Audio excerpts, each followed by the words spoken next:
Beautiful Saturday morning. Me and Zane are going for a walk.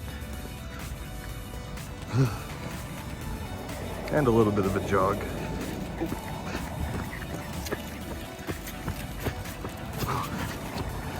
Oh, Zane could see the crow, that's why he wanted to run. Silly doggy. Never mind, Zane got tired, so we stopped for a second. Got about half a mile from being home. Come on, let's go home. Let's go home. We can walk. Zane, let's go home.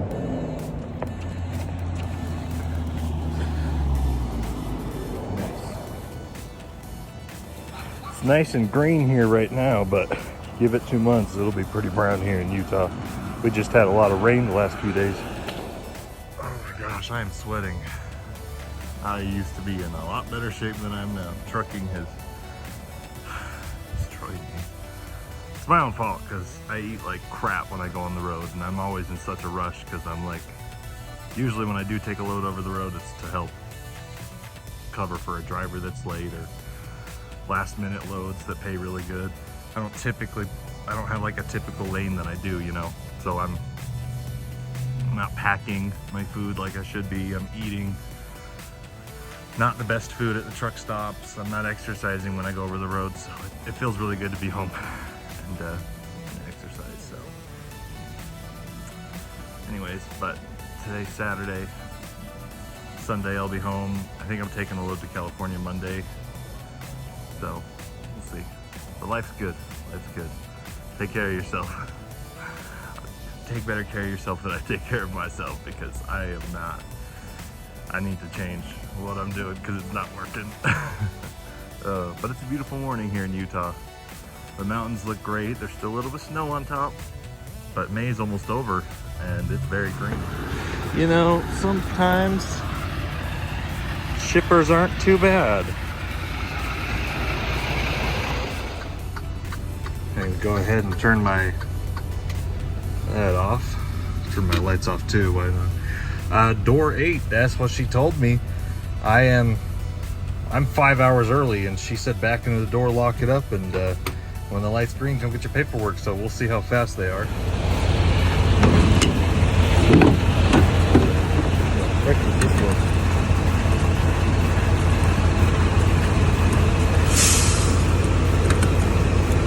There we go.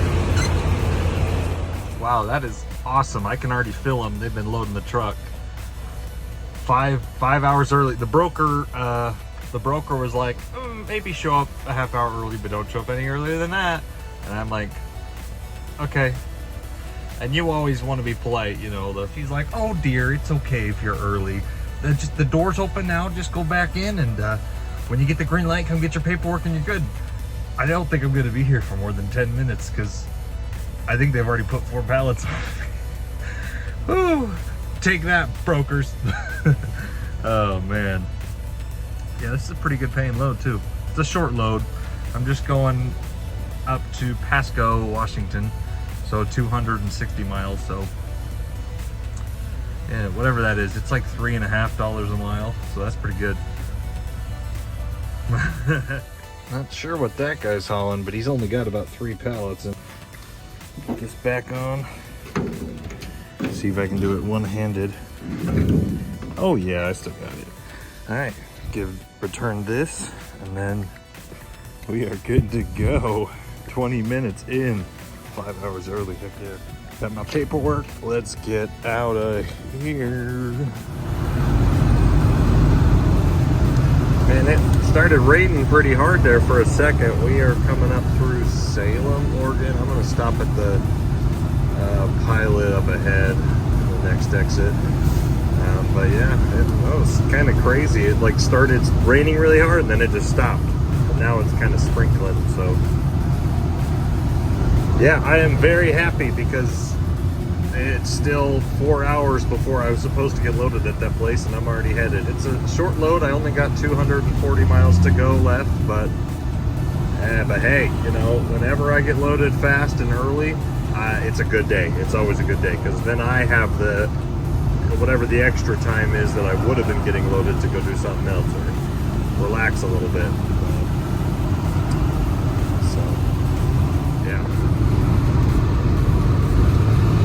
has been raining. I've always loved how green it is here in the Portland and Seattle areas.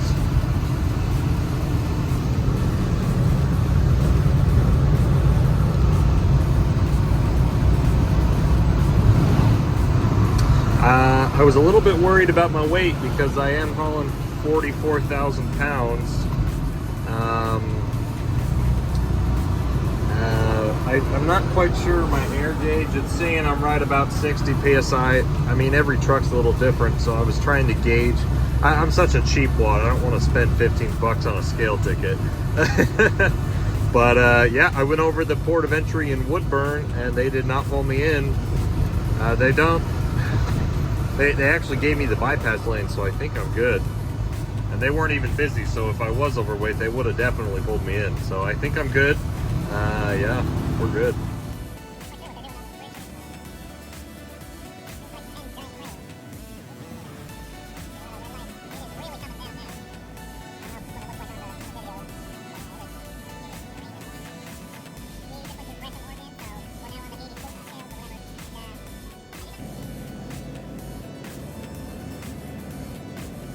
Just pulled into the Space Age.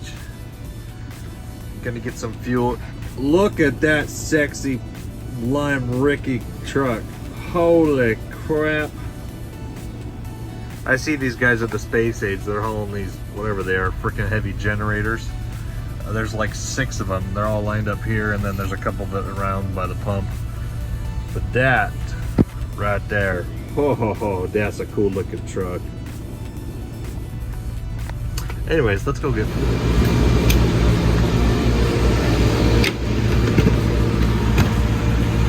164 gallons. Heck yeah, bro.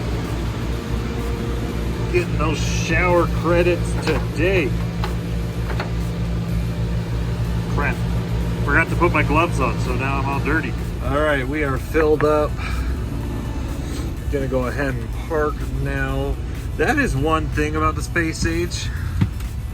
There are always cool looking trucks here, you know? All these long-nosed Pete's.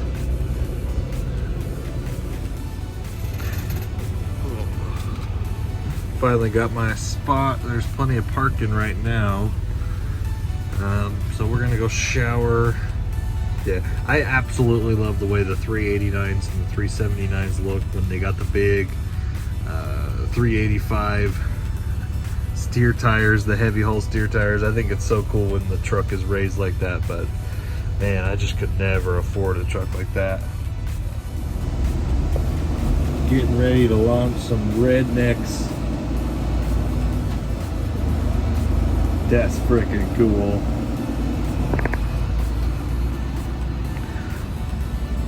They're dumping, those tippers dump the truck with the trailer. That's kind of cool. That's different than the tippers that I've ever used.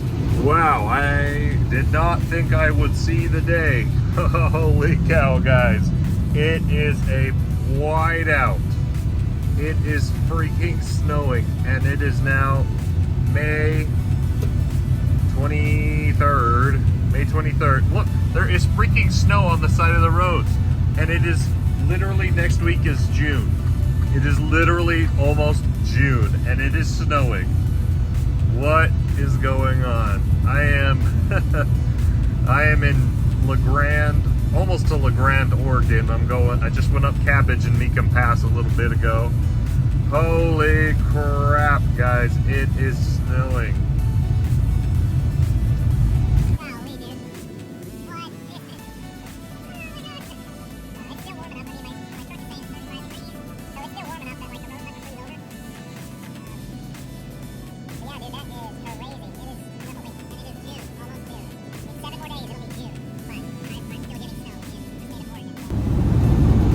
And only